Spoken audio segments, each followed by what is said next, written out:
One, what you want to do in this class is you want to take notes, because in this class she expects you to take notes and everything, just like every other class. But in some classes you might not find yourself coming back to those notes. You'd end up like only looking at the study guide or whatever, or you're just pressed for time, so you study like really minuscule things. The notes in this class, they really help, so it's really beneficial if you pay attention in this class, because I found myself coming back to the notes. Everyone else found themselves coming back to the notes because they were all condensed with really important details that the book might not tell you, and it's just really great to have a teacher tell you in person. The second thing that you need to know is that stats is very, very homework heavy.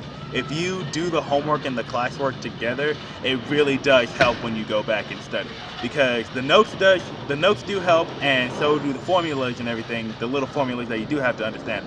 But you need to understand that homework is the most important thing you need to do.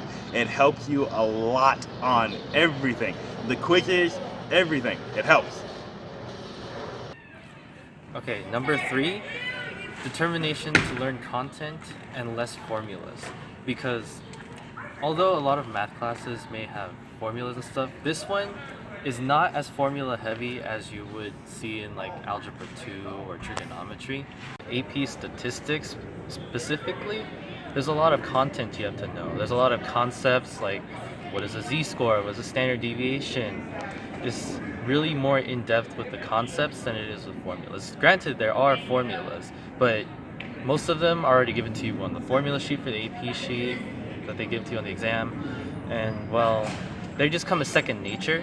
So once you understand the concepts, you learn to understand like the little amount of formulas that there are compared to the more hefty math classes. The next thing that you need to know is that it is still an AP class. The whole rumor that, oh, stats isn't that easy, isn't that hard, it's super easy, dude, it's an easy A. That's a lie. All right, it's an AP class. No matter really what AP class you get, it's going to be some like type of rigor. That's the point of an AP class. So if you're, so if you do decide to take this class, just know that it's not the hardest class in the world, but it isn't something that you can just get by on from not doing anything. There's a lot of work and time that you have to put into this class. The last thing that you need to know is that this is an AP class, so you know what helps with that? AP Readiness. The UCR classes that you can go to, the little study sessions that they got, it really does help you understand a lot of concepts, because those concepts are literally what you're learning in class. So it's a lot easier to understand when you get actual like professors who teach this and are professionals at this helping you learn it in class. If they're telling you to do something a certain way, it's a lot easier to do it that way in class, because that's how they're going to be expecting it on the AP exam and in your classes.